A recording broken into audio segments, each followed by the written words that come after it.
Welcome to the Deep Dive. Today, we're taking a really revealing journey into a part of America that's often misunderstood, I think. Hmm. We're going to try to uncover the maybe surprising truth behind the American dream for millions, exploring reality where, well, statistics often predict a pretty grim future. Yeah, sometimes sadly ending in, heroin overdose, as the book notes. Exactly. And our source material for this deep dive, it's not some dry academic text, though it definitely sheds light on complex sociological issues. Right. Instead, we're drawing from J.D. Vance's Hillbilly Elegy. It's a deeply personal memoir, really a family memoir. It gives you this raw, unfiltered look at what it actually feels like to grow up with the challenges of the Rust Belt in Appalachia.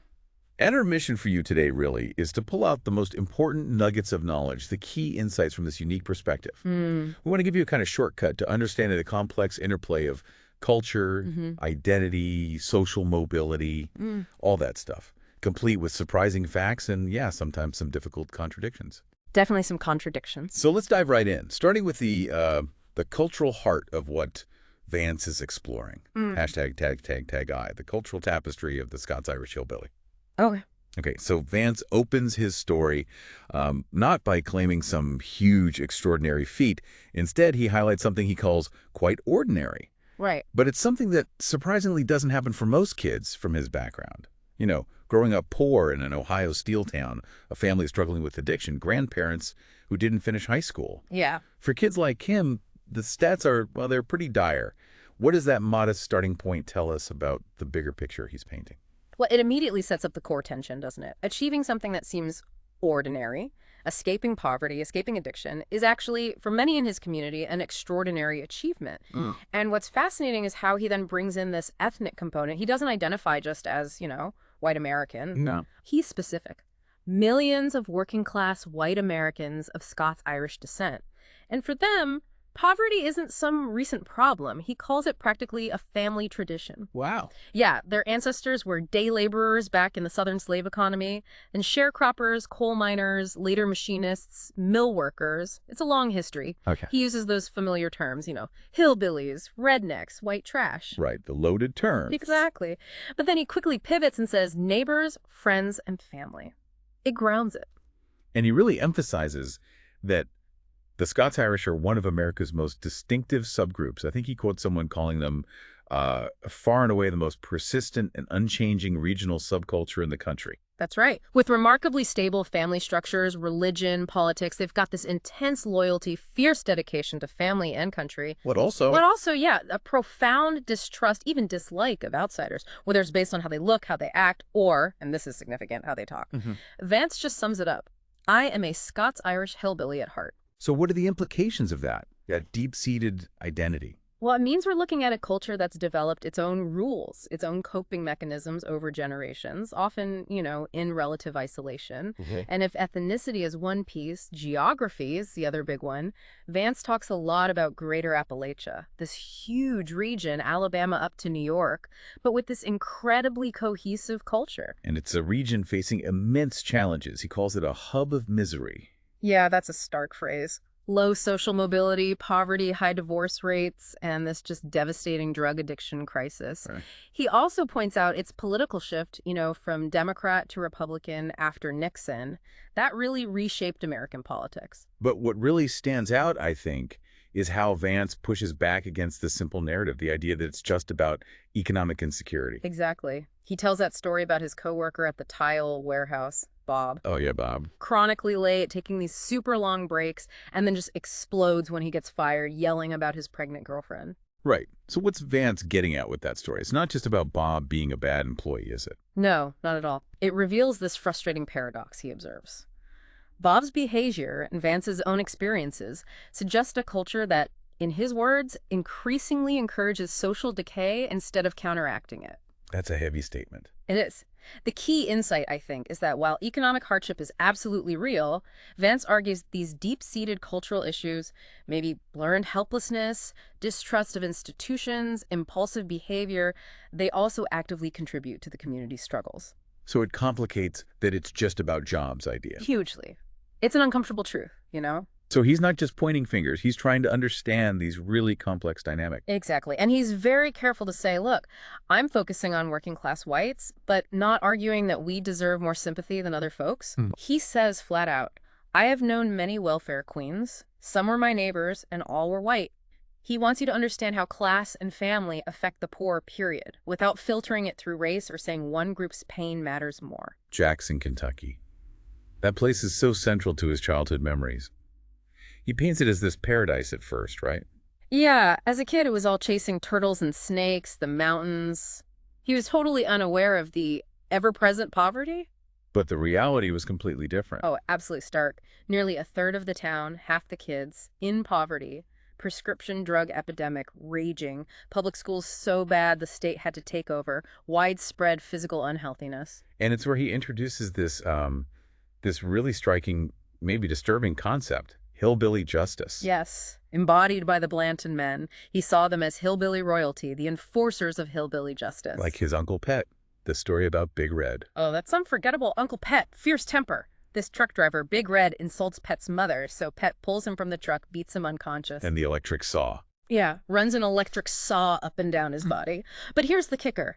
Big Red, also Appalachian, refuses to press charges because he knew the code. You don't insult a man's mother like that. Wow. And then Uncle T-Berry.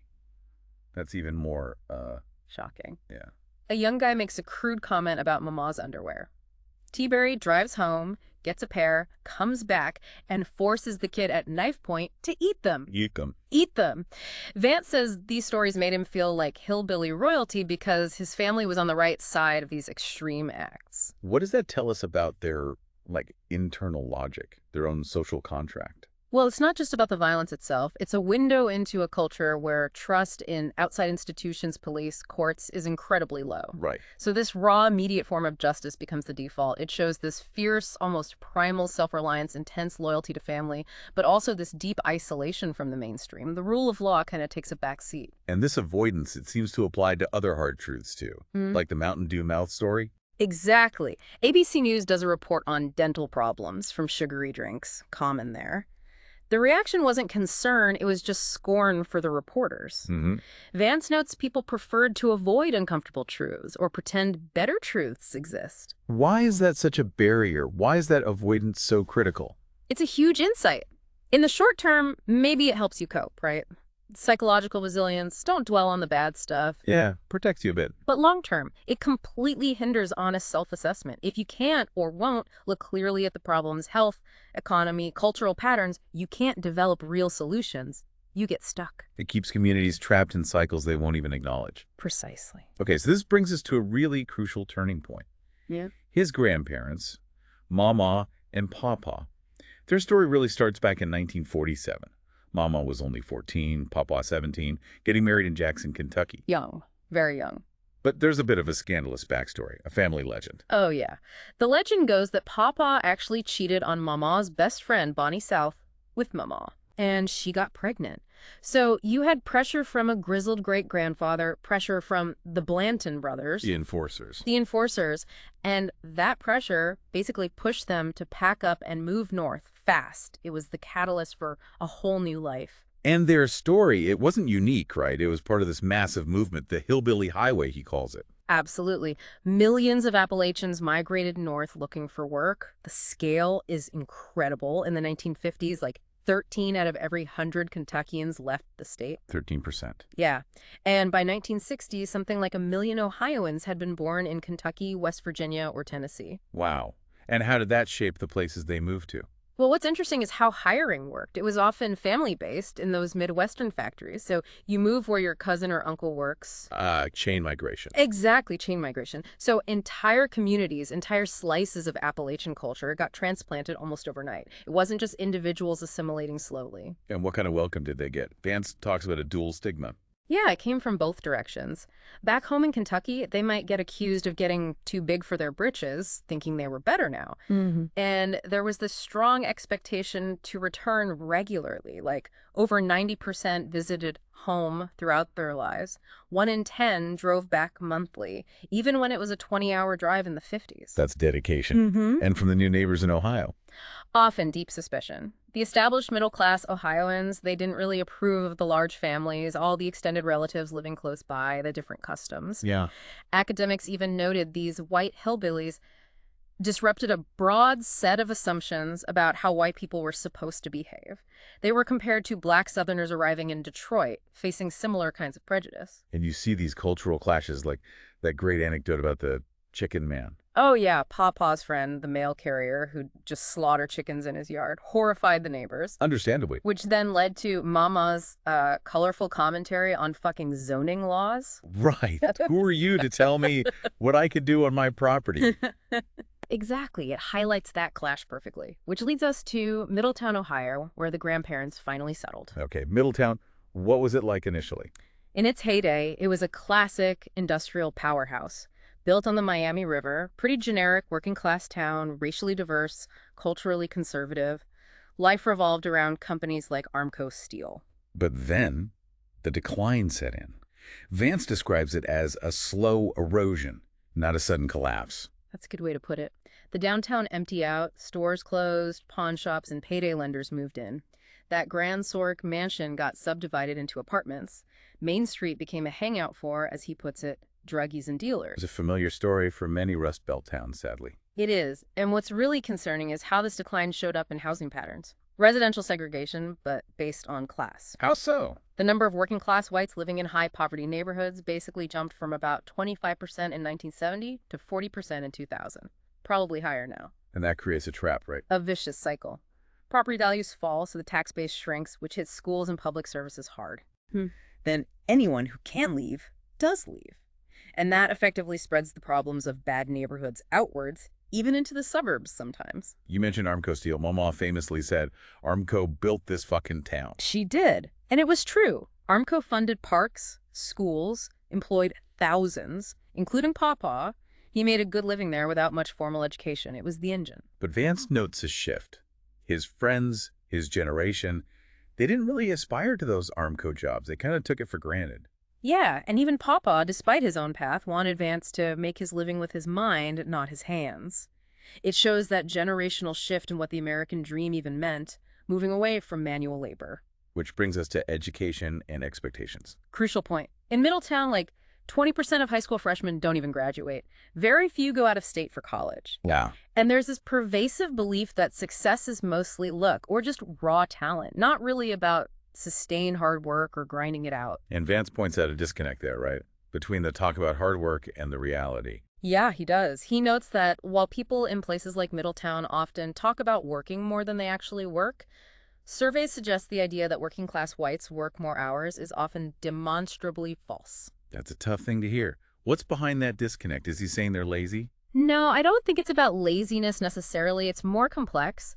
Data sometimes shows lower labor force participation or fewer hours worked compared to other groups. Why, though? It could be many things. Vance touches on lack of available jobs, poor local economic conditions, health problems, maybe difficulties accessing the jobs that do exist.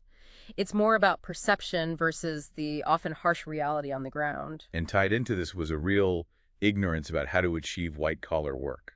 That first-grade multiplication story is so telling. Oh, it's vivid. He proudly says 50 minus 20 for 30. Then another kid says 10 times 3, and he has absolutely no idea what multiplication even is. What does that illustrate, beyond just math? It shows this huge cultural gap. It wasn't just not knowing the math, it was not knowing the pathway. Little guidance on navigating school, networking, even imagining what a professional career looks like. It's like an invisible barrier, often tougher than just money problems. And it wasn't just jobs or school. He describes some really self-destructive community behaviors, too. Yeah, what he calls irrational behavior. Buying huge TVs, iPads on high-interest credit, bankruptcy, leaving rental homes trashed, chaotic homes, screaming, hitting, drugs, neighbors constantly calling the police. It's a stark contrast to that older ideal of the working class. What was that older ideal?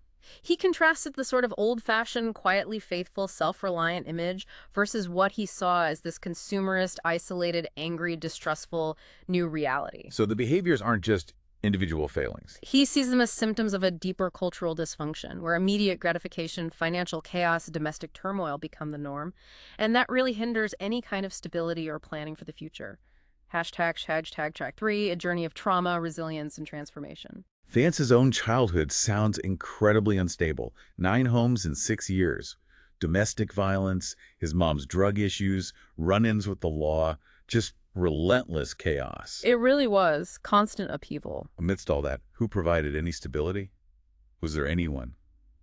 Well, what's really striking is the role of his older sister, Lindsay. He calls her the one true adult in the house. Wow. He was the one feeding him, rescuing him sometimes, acting like a mother figure when things fell apart. There's that detail about Papa installing a secret phone line in Vance's toy box. So Lindsay could call for help. Yeah, so she could call Papa or the police when things got too crazy. It just shows the immense burden she carried as a kid herself. And his grandparents, Mama and Papa, they were like a refuge. Absolutely. They were his short-term haven, his hope for better life. Their home, even with its own flaws, represented that resilience, that possibility for kids to make it despite unstable homes. Papa's death must have been a huge blow. Vance was only 13. A massive blow. The whole family grieved hard. And Vance is really honest about Papa acknowledging his alcoholism, but also remembering his unspoken apologies through actions like buying toys or ice cream. There's that incredibly vivid, terrifying story about the car accident on the way to Papa's funeral. Right, where he imagined Mama saving them. Yeah, he pictures her somehow stopping the car from flipping over the guardrail. It just speaks volumes about the intense, complex bond he had with them. And how did Papa's death affect his mother's addiction? It seems to have been a tipping point. She went from being what Vance calls a semi-functioning addict, using prescription drugs, stealing from patients where she worked as a nurse, Oh, wow. to just being unable to cope at all. That's when the heroin use started, multiple failed rehab stints. And she adopted the addiction as a disease idea. How did Vance feel about that? He really struggled with it. He admits finding it patently absurd sometimes, even while acknowledging the scientific research on genetic links. So conflicted. Very. He felt like believing it was a disease didn't necessarily free her or fix the underlying problems that fueled it. Okay, so this leads us to Vance's own major turning points. Mm-hmm. The Marine Corps feels like the first big one. Definitely. After 9/11, his cousin Rachel suggested it. He didn't see many other options, so he joined even though he was scared. And boot camp was transformative. Hugely. He says it was designed as a life-defining challenge, and for him, it really was. It taught him self-belief. It replaced what psychologists call learned helplessness. The feeling that nothing you do matters. Exactly. That feeling that your choices have no effect. Boot camp replaced that with learned willfulness. That drill instructor yelling, "If you're not pooking, you're lazy," drove him this new idea.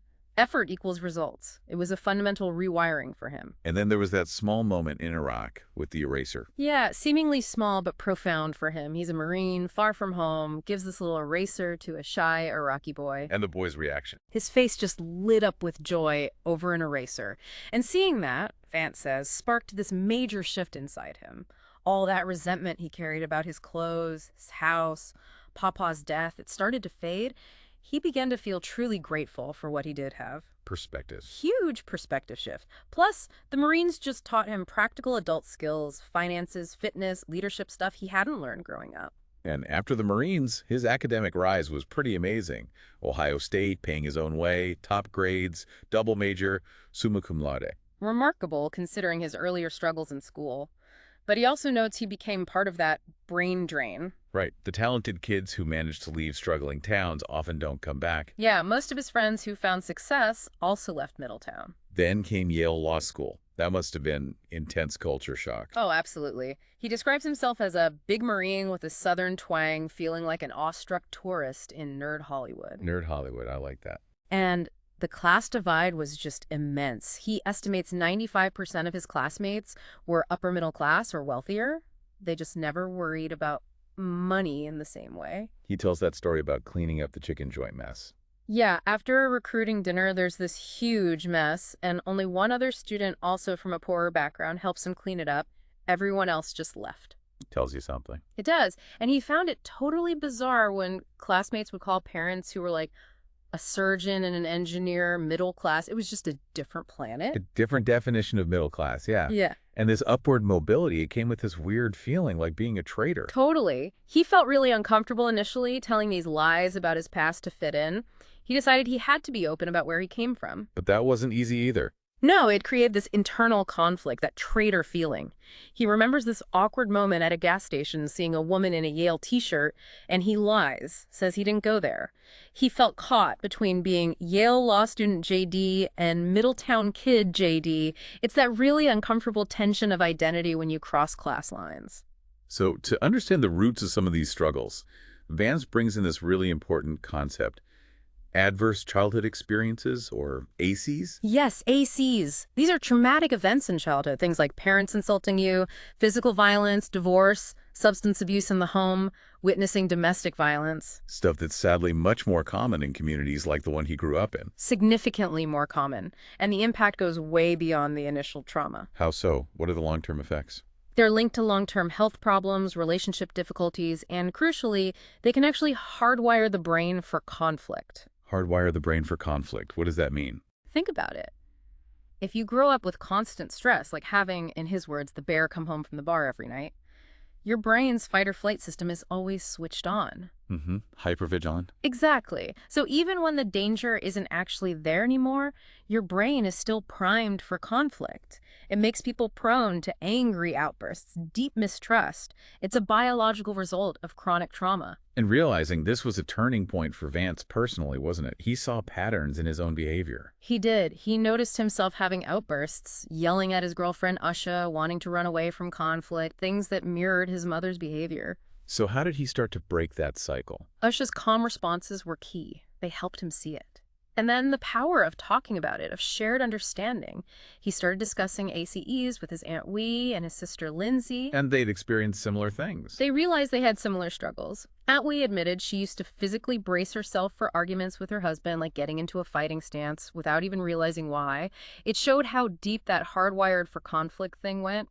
Vance also realized he deeply mistrusted apologies, seeing them as tactics to lower your guard. For him, disagreements felt like war. Understanding why he felt that way was the first step to changing it. He brings such nuance to blame, especially regarding his mother, that memory of Papa weeping. Yeah, Papa crying and saying, "I've failed her," about Vance's mom. It acknowledges his own part in her struggles. Right. And Vance is clear. His mother is no villain. Yeah. She tried incredibly hard to be good, despite her huge flaws and the fear she caused, especially with heroin. It just complicates that simple idea of individual responsibility. It shows how generational these things are. Deeply human struggles, not just good versus evil. Right. So, okay, what does all this mean for moving forward? Vance says problems like these aren't like a Rubik's Cube you can just solve. Right. But society can put its thumb on the scale for people on the margins. He stresses how vital good role models are and just seeing enough of the world to dream big. Who were some of those role models for him, or that he points to? People like Jane Rex, who was the first in her family to go to college. Or his cousin Gail, who was a teenage single mom but had that hillbilly toughness and worked her way up. Individuals who somehow saw or created a different path. He also brings in Raj Chetty's research, the economist who studies geographic opportunity. Yeah, linking lack of opportunity to things like single parenthood rates and income segregation. Vance argues policies should aim to integrate the poor, not concentrate them. He mentions Section 8 vouchers as an example. Can you just quickly explain what those are and his point about administering them? Sure. Section 8 vouchers are basically government subsidies to help low-income families pay rent. Okay. The criticism Vance echoes is that sometimes the way they're used restricts families to living only in certain low-income areas. This concentrates poverty rather than helping families move to areas with better schools, safer streets, more opportunities. So better administration would mean helping people use them in mixed income areas. Exactly. Promoting integration to break those cycles of concentrated disadvantage. But he's also realistic. He acknowledges some problems are beyond government policy, like cultural norms where maybe working class boys think doing well in school is feminine. Right. Deep cultural stuff. Yeah. And on generosity, things like angel programs, toys for tots. He has a really interesting perspective shaped by his childhood Christmases. Yeah, he contrasts those programs with his own memories. His Christmases weren't just about lack of money. They were about intense financial stress post-dating checks, using payday loans. Gifts felt like domestic landmines because of the chaos and desperation behind them. So his perspective now, having escaped that scarcity. It makes him incredibly grateful for help, but also gives him this sharp insight into how sometimes surface-level generosity doesn't fix the deeper issues. It doesn't erase the chaos. He wraps up this part by calling himself one lucky son of a bitch. Yeah, just expressing profound gratitude for the family, the mentors, everyone who helped him break the cycle. It really underscores how much those individual connections matter. Hashtag tag tag outro. So our deep dive into Hillbilly Elegy has really taken us through this incredibly complex weave of culture, identity, trauma, resilience. And that central tension is always there, isn't it? The challenge of leaving your roots behind, but still carrying those indelible marks of culture and upbringing. Yeah, you can't just erase it. No. And it's a journey of intense personal transformation marked by some really uncomfortable truths. Vance shares that recurring dream he had. That's Powerful, the one where he is the monster. Yeah, the monster from his childhood yelling at his dog. But in the dream, he finally gains control. He stops yelling. He hugs the dog. It's such a stark reminder, I think, that breaking these generational cycles, finding your own peace, controlling your reactions, it's continuous work. It's deeply personal. Even when, as he says, that bear comes home from the bar every night. Right. It's not just about changing your circumstances. It's about changing yourself. Exactly. That internal fight for peace, for agency over your own responses, that's maybe the most profound transformation of all. And it's ongoing.